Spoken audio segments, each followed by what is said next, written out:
Hello everyone, and welcome to today's live stream, take 3 of going over the light accumulation branch of Blender 5.3. It's so that we can do nice NPR, non-photorealistic lighting, and all kinds of great cartoony effects. I've heard people have been very excited about this, so I wanted to go over the latest branch, which has quite a few of the bugs from the previous stream fixed and all that. So let's go over the blog post, which I put in the chat. So, I'll make this nice and quick. It's the material lighting nodes blog post. They're making new material nodes per EV that allow users to implement custom material lighting. Similar to the NPR prototype build, which has the for each light zone. The new nodes are the light info node. As we can see, we get all kinds of fun data from there, which we will go over. The light evaluation node, which is similar to what the BSDFs use for the reflectivity and lighting. We can see there's a roughness slider right there. Shadow raycast, which gives you the shadow mask. Now, with this one, it has a color output, which I need to figure out what that actually does. I think it has something to do with transparency or translucency. The attribute node now has a light input, which can give you custom properties from the light object/data being evaluated. That one will allow for so many amazing things, which I have to look into. And then the one that runs everything, the light accumulation node, which is diffuse light times diffuse color, plus glossy light plus glossy color. And yeah, I had a few little hiccups when I was testing this out, but I'm not sure if that's a bug or if I was doing it wrong. And if you go and test this branch out for yourself, here's the download, and they want your feedback. So if you find parts that would be useful when you're working and all that, please put it in this thread. On the known issues, the shadow raycast node may not properly work with position offsets. The attribute node light option shouldn't be available for cycles or world node trees. The nodes and sockets are missing tooltips. And will this be implemented in cycles? Maybe, but it's not planned for now. So I think that covers pretty much all of our bases there. So let's go back to Blender and take a look at this scene. So should I go over? I'll go over the current setup that we're seeing right here.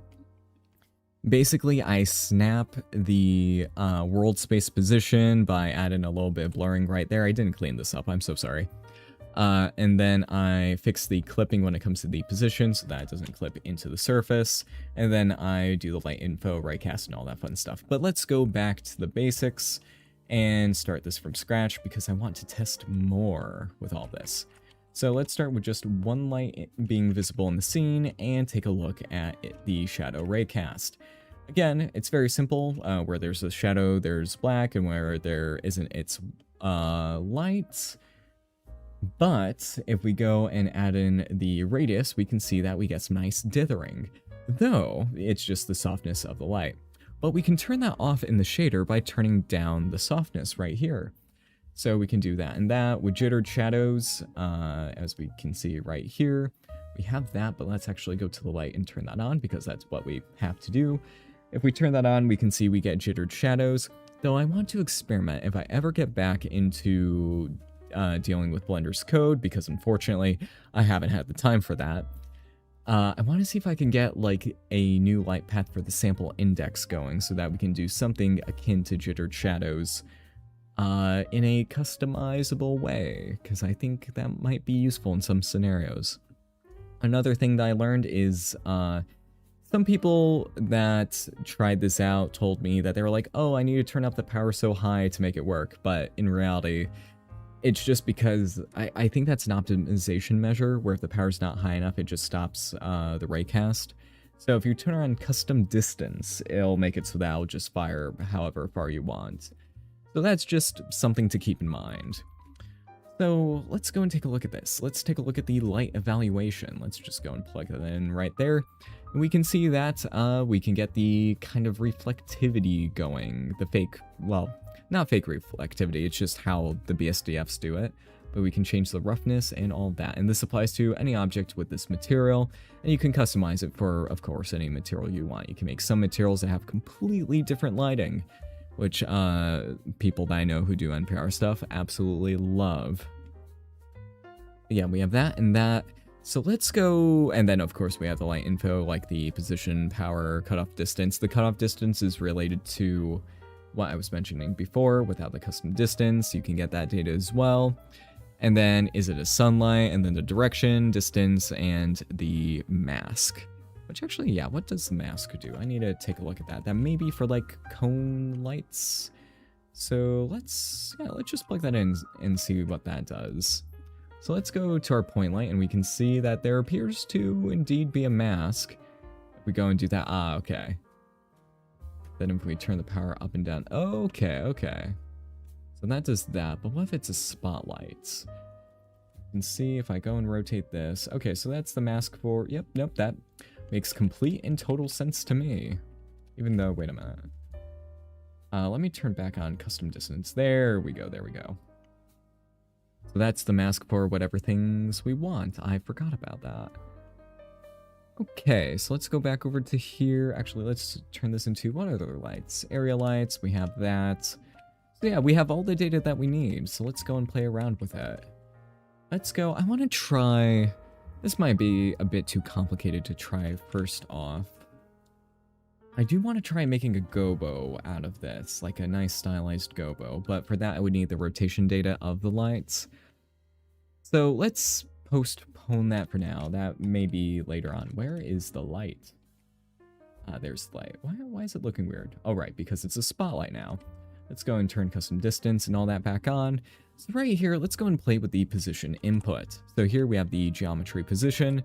We can go and add to this to completely offset where the shadows are being fired from. And as we saw in the notes, this has some errors just because of stuff and things.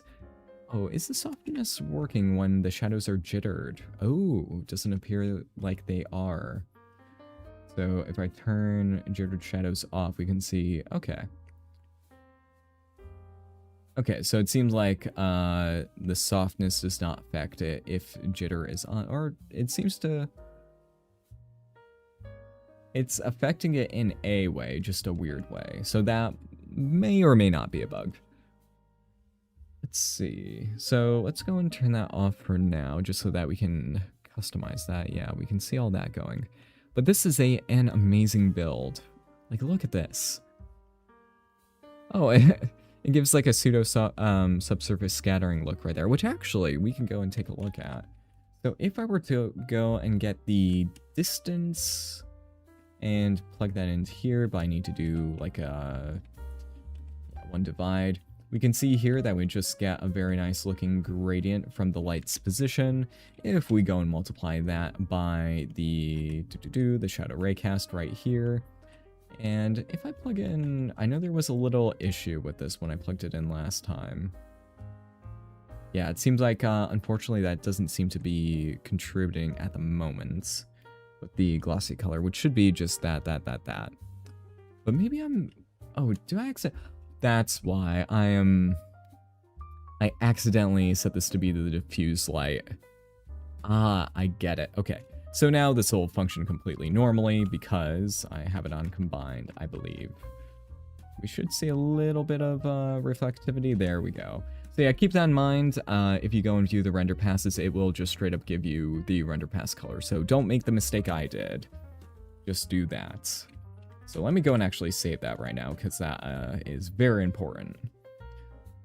So yeah, we got that and that. So we get a very nice looking look right there. And it looks like a regular old light. So let's go and turn on these other ones right here. And let's go and multiply it by the color. So let's go with the vector math multiply, of course.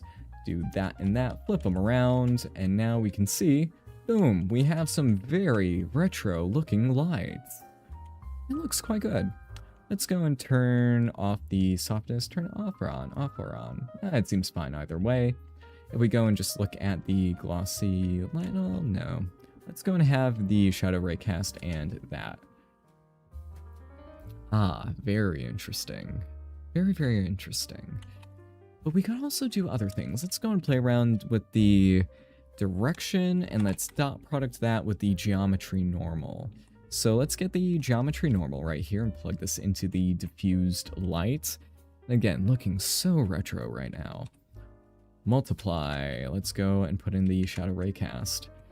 We're just getting so much more control over the lights, and I love it. It's so good. Like, look at that. And we can still multiply it by, like, the material color and all that. I envision people will have just a node group at the end of their node tree, which is just the lighting, where you input, like, the color and all that fun stuff. Actually, let's go and do that right now. Let's go and make a nice little node group so that we can go and set up a nice little scene.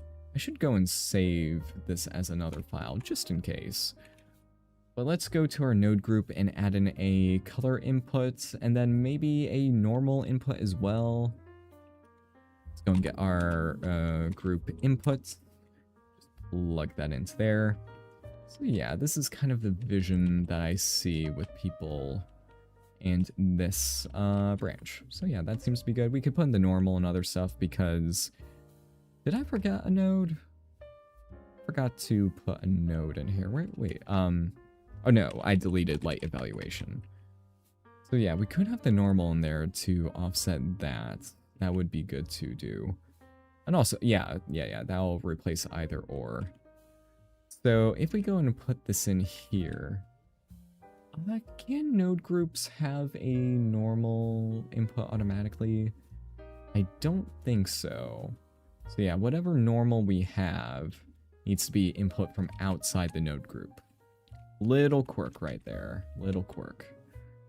That would be good to have. So here I'm going to make it so that we have one material right here. Let's go make a new material. And we can put in like the roughness and all that stuff, and we can port it into there.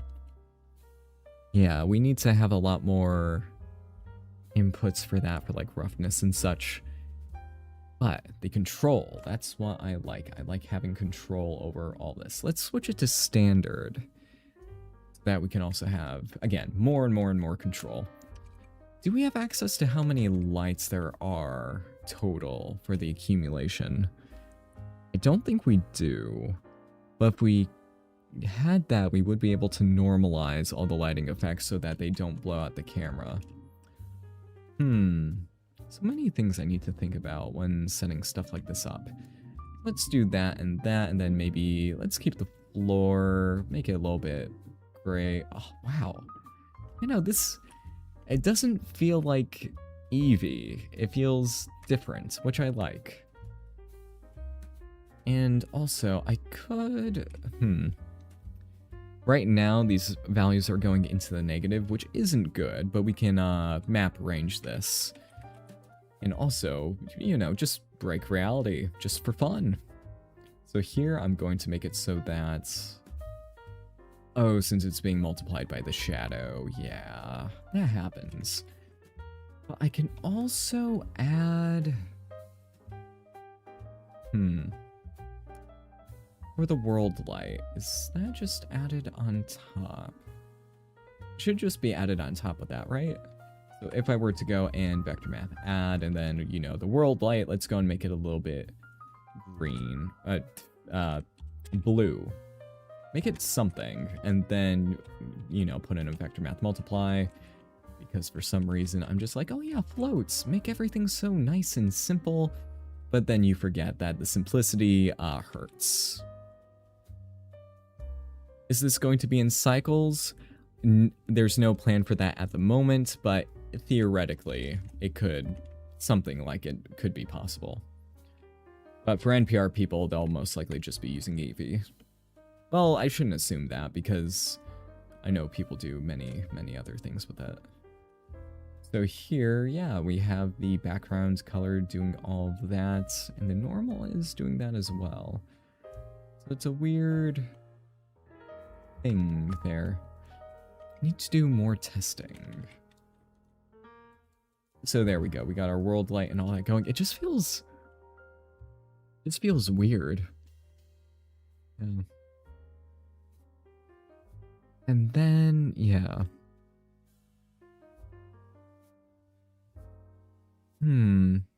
Okay, so now that we have this little setup going, again, this could be, again, normal, the position. Oh, wait a second. No, all these should have the, yeah. light setup. Setup, let's go and put that in right there. Whoop, let's go into again. This could either be the dot product or just the light evaluation, but apparently... All right, that's because it's, yes, and these one, wait, no, it has the geometry normal, so it shouldn't be freaking out at all. But that should go into the glossy part, right. Keep forgetting. So glossy light, and we can see, yeah, there's some reflectivity going on over there. So all these should have a roughness input, which I'm going to set as 0.5.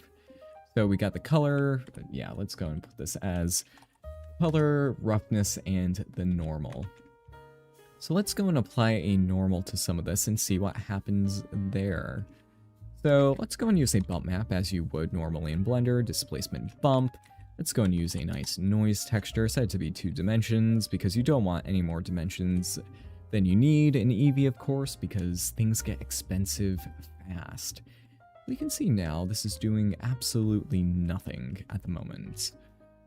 So why is it doing nothing? What have I forgotten? Have I just forgotten to... Oh. 4K?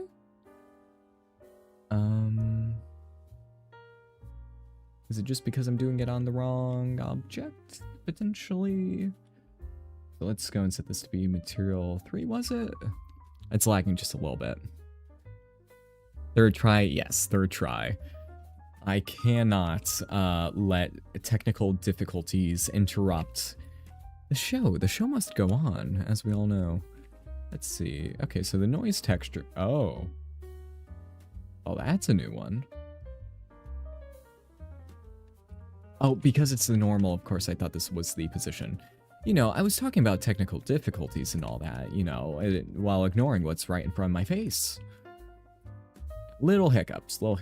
But yes, we can see, again, making very, very 1990s style graphics very easily.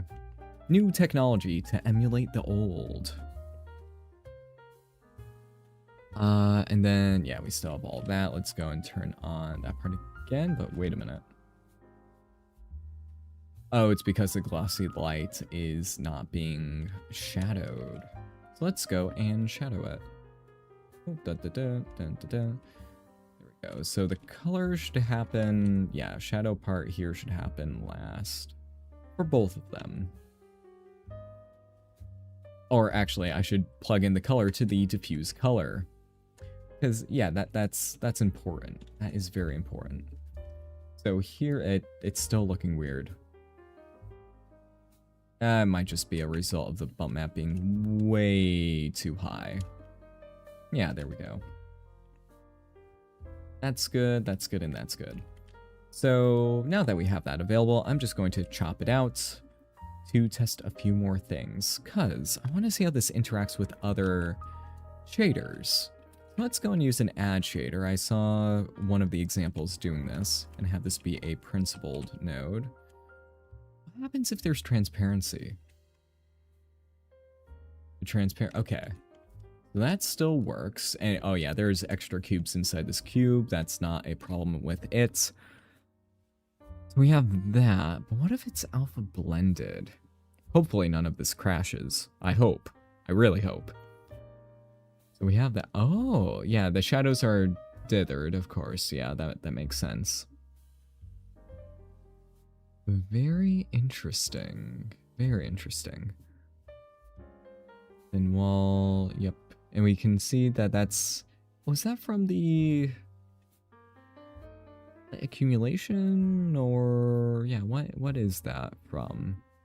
It's probably just a shadow being formed or revealed. So let's go and change this back to dithered. Going to turn that down. I'm going to turn transmission on. Oh, we have dispersion? Oh, wait. When did we get dispersion? Oh. I forgot we had that. But we can see currently with, if we turn ray traced transmission, I think... Yeah, wait, I keep forgetting what to do with the ray trace transmission. It should be working, right? Or maybe because it's not, it doesn't reflect any of that. So let's put regular cube in here and see.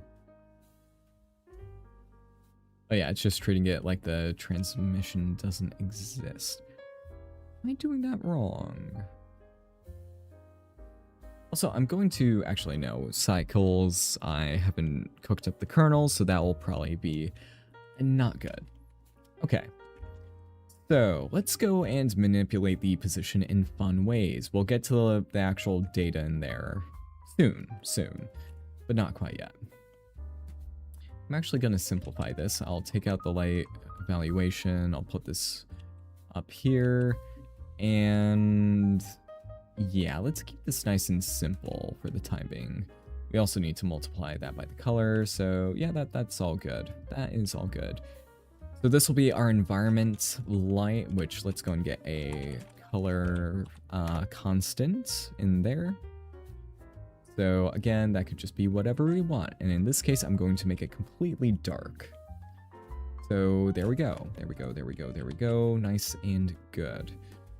So yes, the position. So the position, I'm not going to make this an input because I want this to be, hitbox for that is a little bit bigger than I expected. Let's go and bring this over to here and let's get the geometry position.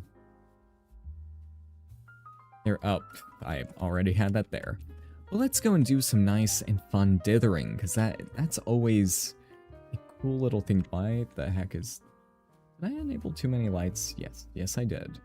Let's go and get that there, reset that so we only see this. For this point light, I'm going to, I don't know, just make it a little bit blue. And let's go and dither. So I'm going to use a white noise texture, but this could be anything. I'm going to subtract 0.5 so that offsets in the positive and negative directions. And then I'm going to scale. And if we plug that into there, we can see we're getting some very nice and soft lighting right there. But since it's dithering the position, it gives us a subsurface scattering look. Which maybe I could make it layered if we had like sample count. Actually, I could... I take the geometry normal, white noise, snap it.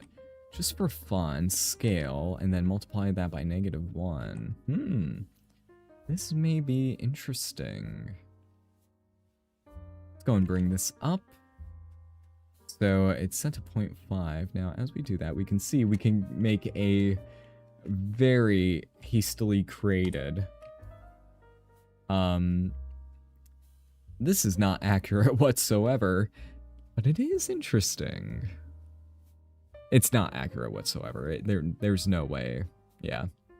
Because some of these will fire underneath, which we can see it's doing that part. Oh, let me go and zoom this in. It's doing that part right there. We got that. But it is cool to see. So what I wanted to try with that was to do this and then multiply the color by a color ramp to see what kinds of other colors we can get as it goes deeper into the surface. So here it's just like that, but if we go and do something along these lines, we can see that it gets greener the further down it goes. So weird, so incredibly weird. If I set this to be 0.5, we can see it a bit better. Yeah, let's go and change it to be... So many interesting things. Though the threshold is not what I envisioned. Oh yeah, because, of course, because it's doing a pseudo-subsurface scattering, it won't be like just a line, it'll be what percentage of it goes through. Yeah. Of course. Let's go and snap the position. So with this, we'll need to do something funky like we saw previously. Well, let's go and snap the position to do kind of a multiplied round kind of thing. But if we do this, we can see that some weird things start to occur. Let's go and turn on some of the other lights as well. And let's go and also hide this so that we can see it in all of its glory. We can see that we get pixelated shadows, but there are some very weird errors. Let me go and bump this up so all of you on YouTube can actually see it. We can see that we get some pixelated shadows, but it breaks whenever something is not perfectly aligned to the grid. So how do we fix this? Well, we need to do a vector projection and all that fun stuff. So let's take the position. So we'll treat this as just our whatever position we get fed. We just need to fix it so that's not clipping into the surface.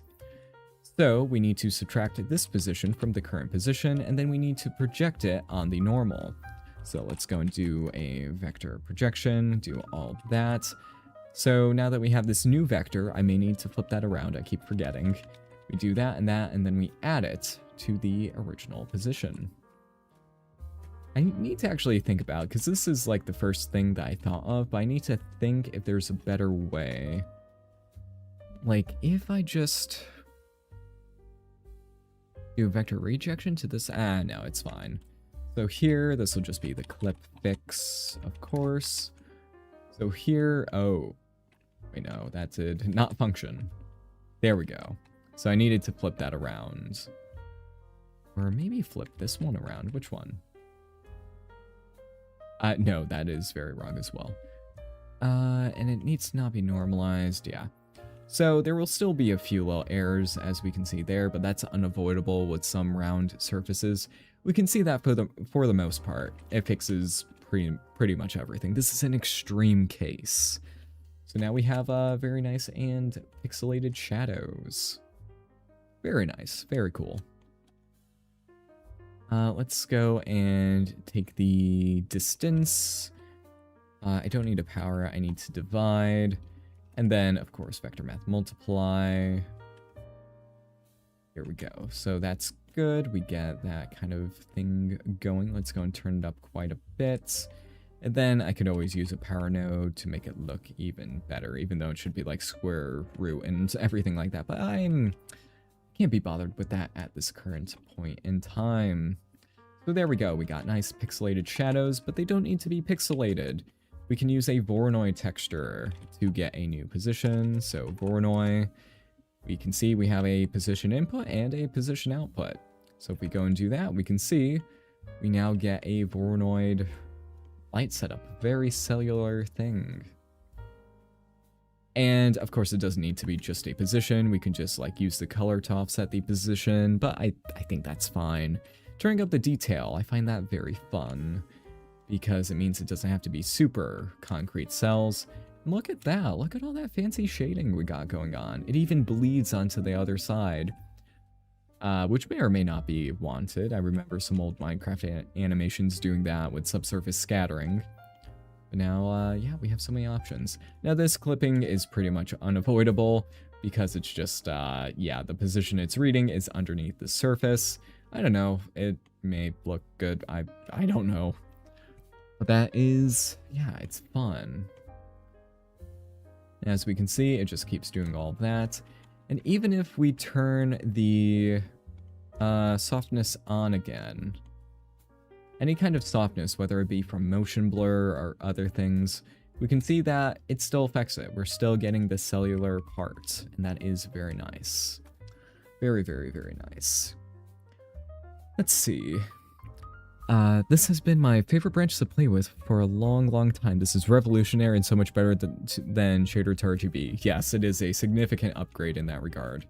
Because we're just getting, you know, access to the actual passes, or the actual underlying structure of the lights. The raycast node has been such a great upgrade, yeah. So yeah, let's go, speaking of... what was I gonna do?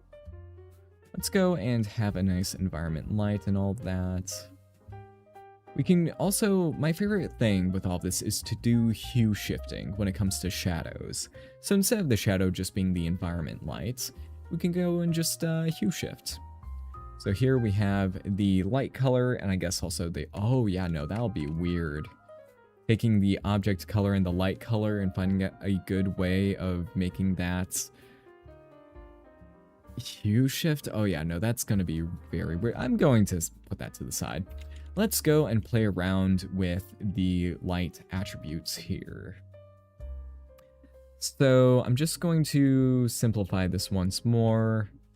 Let's make another copy because, you know, or no, I already have a better copy elsewhere. So I'm just going to keep these nodes up here, delete all this. I just want the shadow raycast, and then I want to check the light data. What kind of light data can we get, and how do we get it? That's something I don't know yet. So here, let's do a vector math multiply, plug in the color right there. So again, this is the attribute node, but instead of geometry or any of the other ones, we change it to light. So that's compatible with the light accumulation node. So what do we want from here? By default, we're getting absolutely nothing. But I think, so let's try custom properties. Let's get a new one, and this will just be prop. Let's see if we can get something from here, prop. All right, well, that worked very easily. So now we can just get custom property. Oh yeah, that has a limit there. If we change this, this can be, okay, a lot of other stuff. Float array. So this can be, again, arbitrary lengths, which I'm going to try 4, just to, okay, it doesn't read what would be the alpha. That makes sense, But we can do that, and also, it can be an integer as well, but we can't read integers in the shader editor, as the socket type and all that, but the data still reads, of course. So if you wanted to have custom settings where one light, you can mark it as like a gobo or stencil or something like that, you can do it. You can do it. If you had like an animated caustic look, you can just assign, yeah, we can do that right now. Let's go, oh, I honestly forget how to, it's like a Voronoi texture, and then we do distance to edge.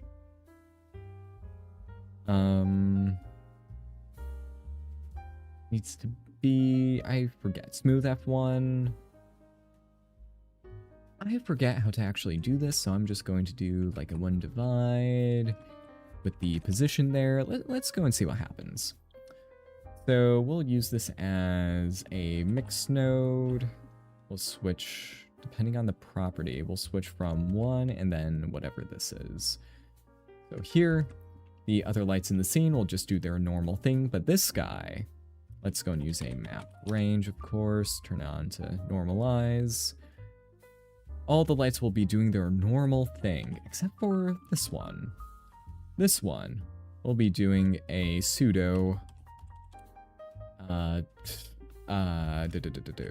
so a pseudo caustic look.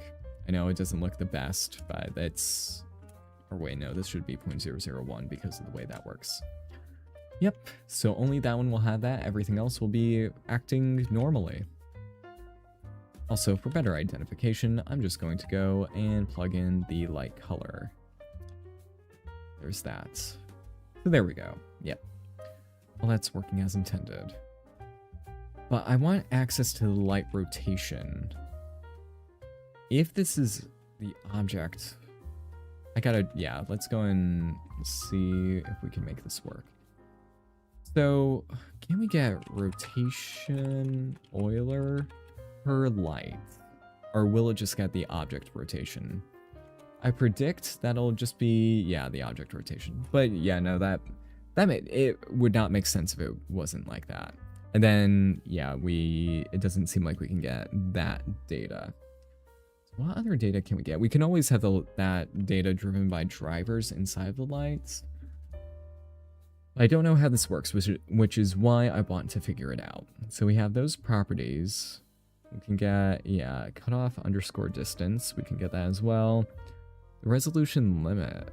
We should be able to get most of this data, I think, with the other thing. So it's, okay, data, lights, color. Yeah, whatever we can get there, we may be able to get in this. So let's try color. This should give us the same result. Ooh. Yep, that gives pink because, yeah, of course that doesn't work. gives a custom. Let me go and check the website again, because it says you won't be able to see this at the moment. It allows you to sample any custom property from the light object / data being... Okay, so it may be limited to custom properties. That makes sense. All the other data from the light we get through this guy.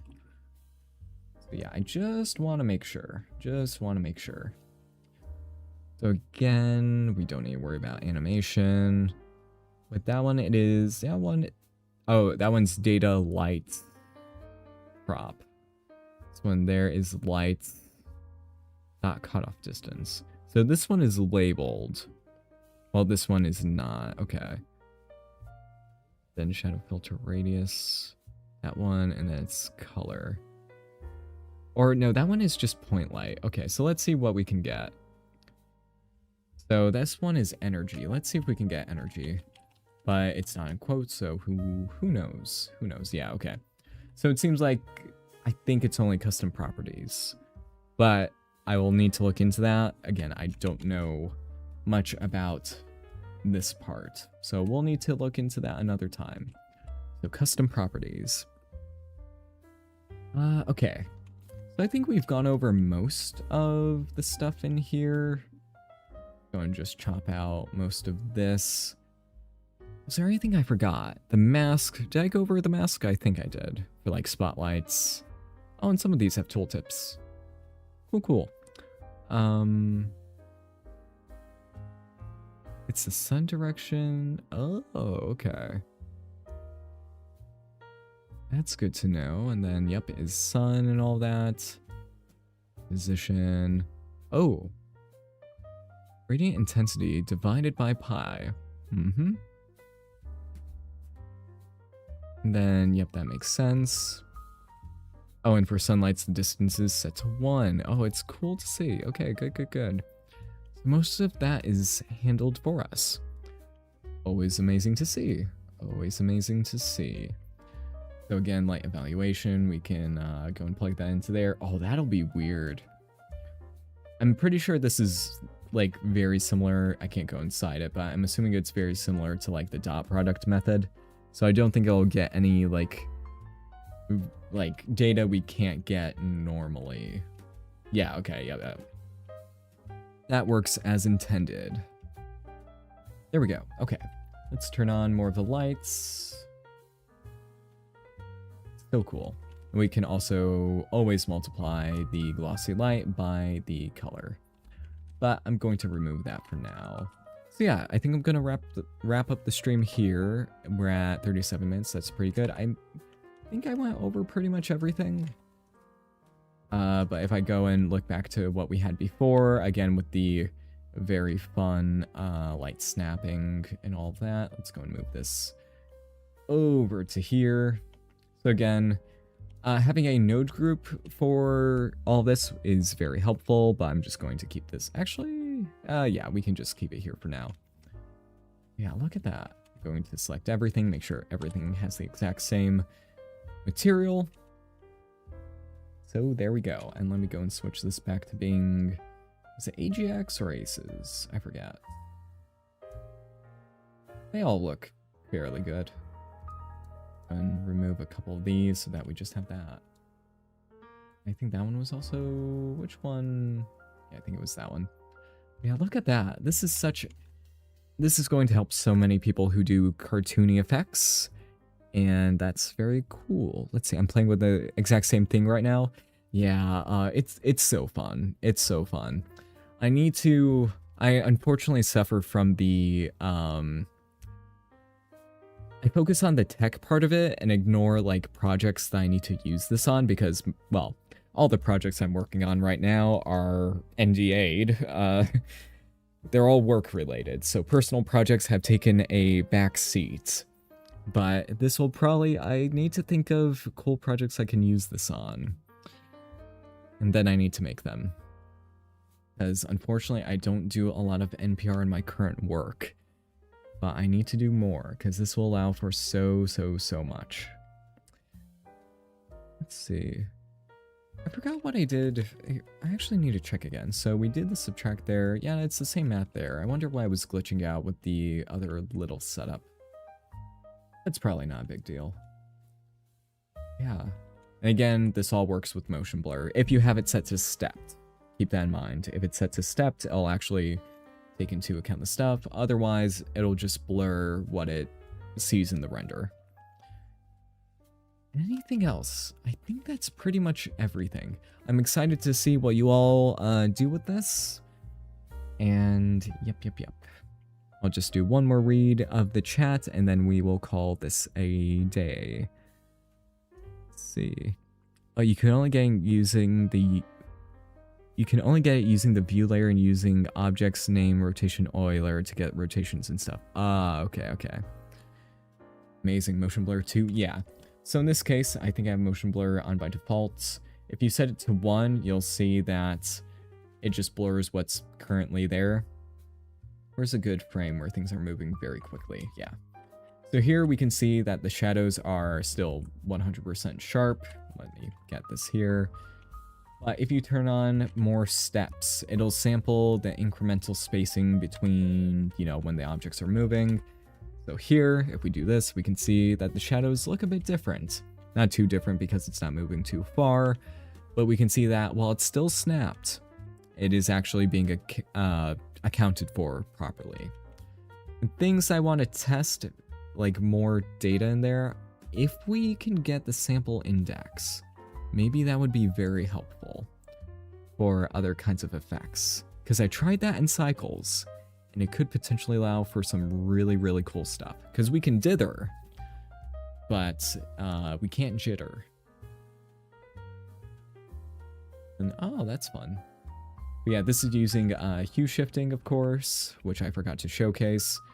So here we can just go and shift the shadows, but unfortunately this part doesn't allow for material colors, which that'll be interesting. Because you'll need to take the light color and the material color, combine those, and then hue shift it. But again, with hue shifting, it's weird. Because if the colors are a certain color, shifting in the negative direction, which we're doing right now, doesn't look as good as the other one. So it needs to be kind of like a sine thing, where if it's like in the reds, it needs to shift, I think, positive, and if it's more in the blues, it'll shift negative.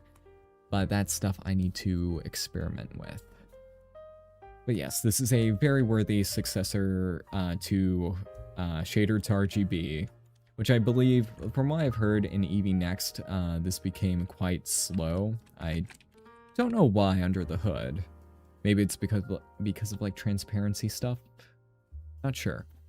But getting the data directly is very good.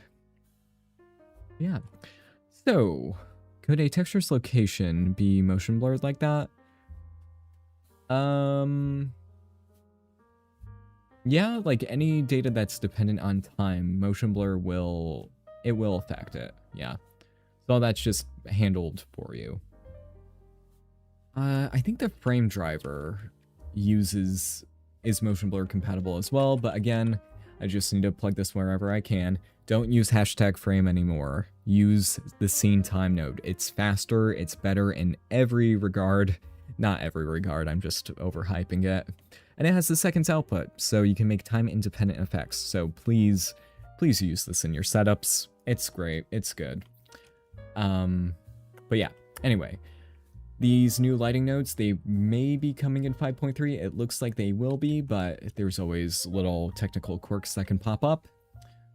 Again, let's see, let's do one last overview. So again, these are the new nodes. Very cool. So much new stuff is coming in 5.3. So, thank you all for watching. I hope you all enjoyed, and I'll see you next time. Have a good one.